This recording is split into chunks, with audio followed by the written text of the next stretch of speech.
Hello, everyone. I'm very pleased to be here. Thank you for welcoming me. I'm running a foundation, a non-profit that is having a boat called Tara, a schooner, that is sailing around the world for the last 17 years. We sailed something like 400,000 kilometers on the planet. And having on board scientists and artists, most of the time is sailors and scientists, and we have also artists welcome on board for the expeditions we run. Effectively, we've been in the Arctic at the North Pole for a year and a half. We spend there in the night, in the day. This was to understand the climate change dynamics in the Arctic and to try to testify. This was back 12 years ago, so it's already a long time from now. But since then, we tried to document, take scientists with us on the at sea to understand the impact of climate change on ecosystems, because it's all about ecosystems. I think we're not about species anymore. It's not about this species that we have to save or this one.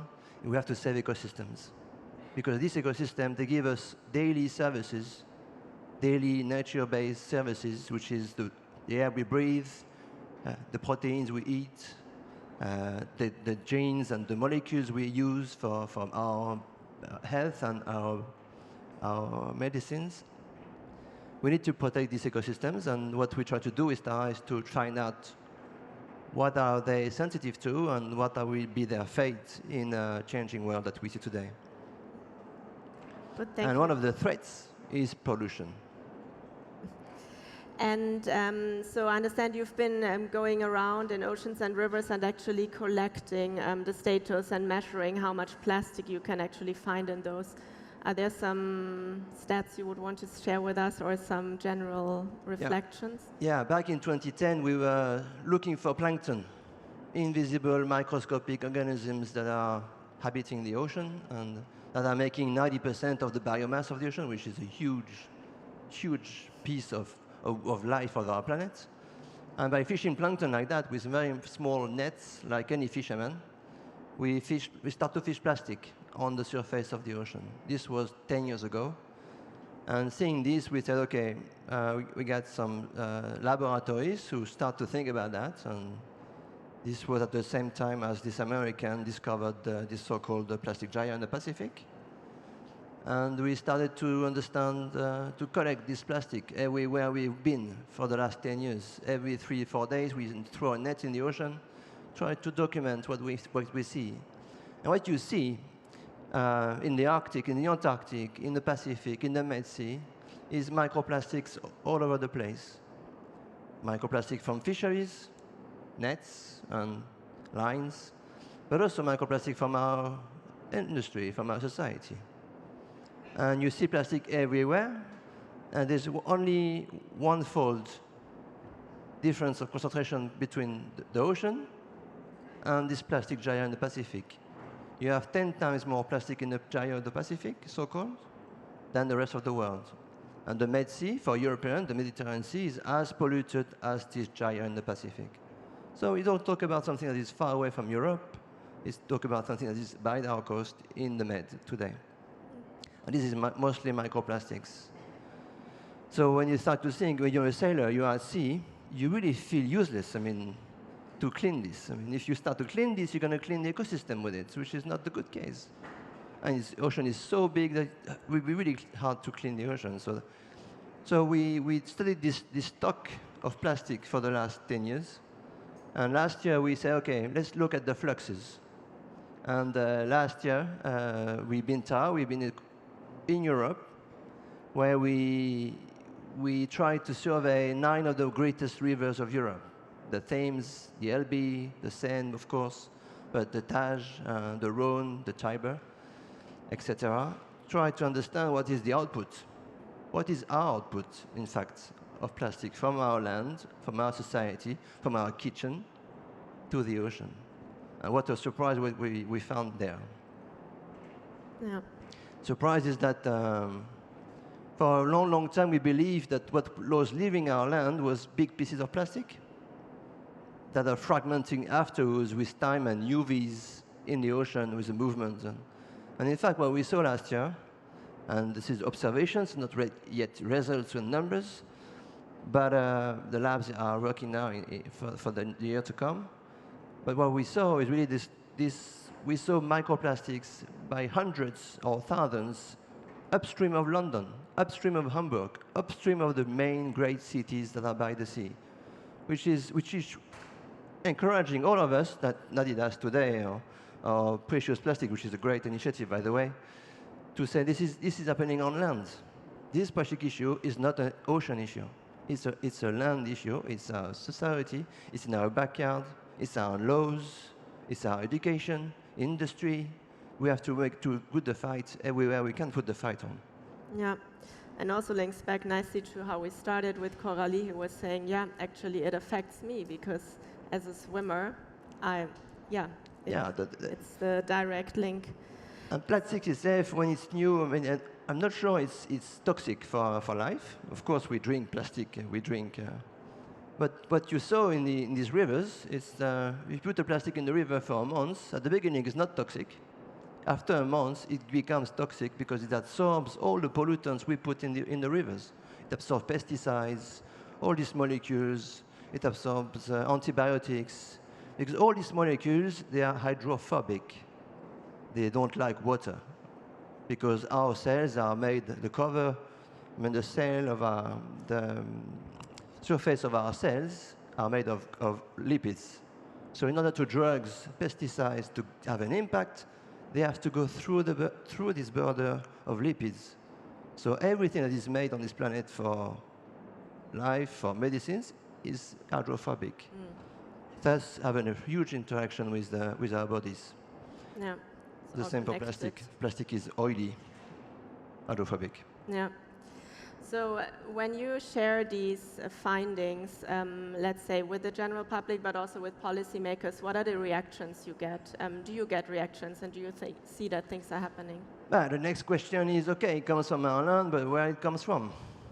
And that's the key question today. Where do we need to put the public money? Where do we need to put the effort to stop these leaks? Because it's like really a plastic bleeding we have today. Huh? Where do we need to make the effort? Well, everywhere, of course. But the policymakers, they want to know where, in which area, in which department, on which rivers we can see. So that's the next step of research that will take a long time, the coming years. But also, it's broader policy. I mean, education. I think, I don't know if you we talked about beach cleaning today. It's a huge education impact. But I think that every kid, before they're 11 years old, before they quit the first stage of schools, they should run a plastic cleaning of a river, of a lake, of whatever they have in their backyards. It takes 1 hour, and forever they will understand that this plastic has nothing to do in the nature. It has to do something else. I did it with my kids, 1 hour. She's still fighting plastic in the street and shouting at people when we see taking straws or whatever. Great.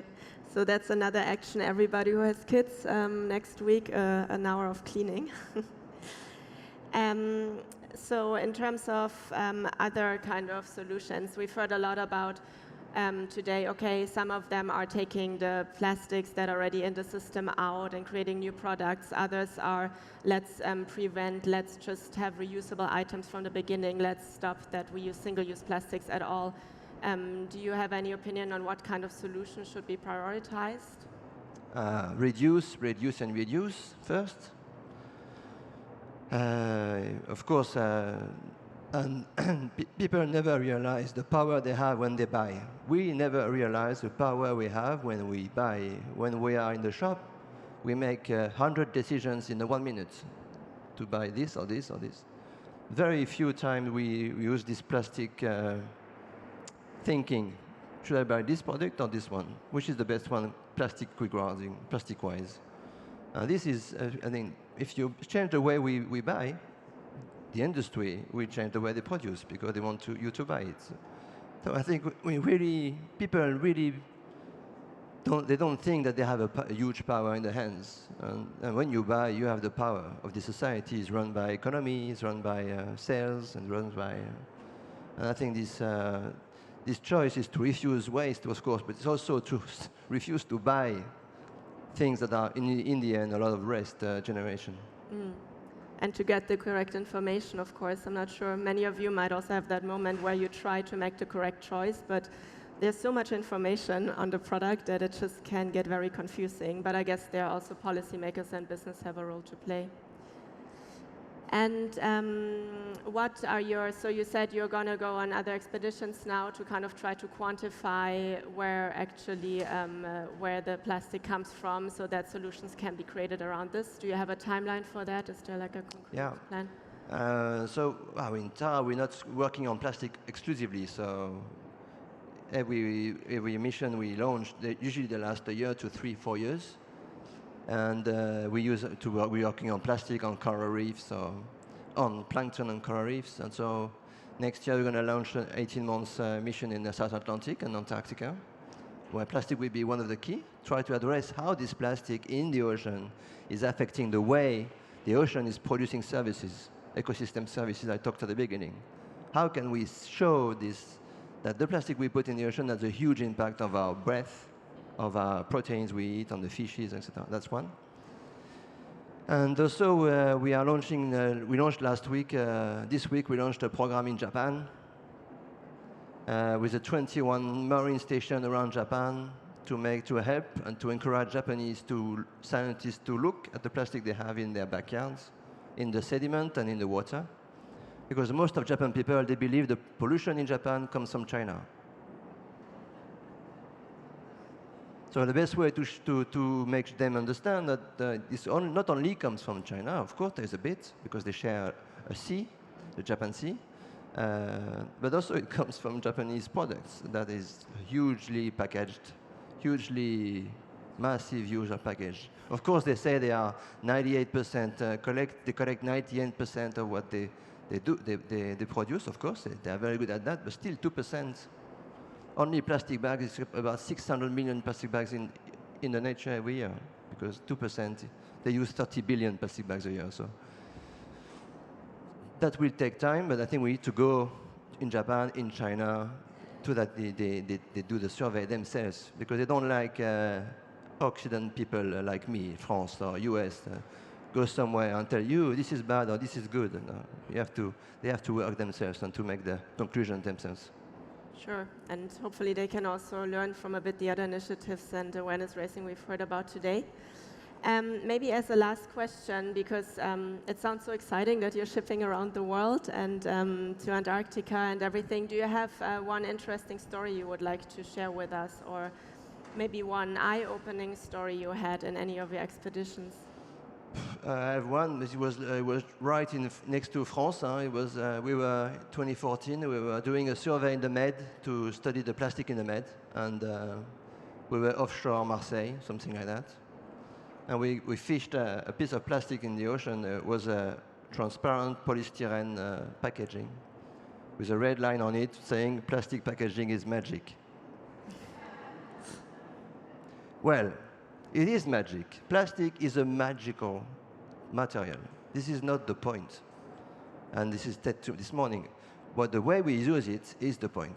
The way we use plastic for what is the point. The way we use plastic for how long is the point.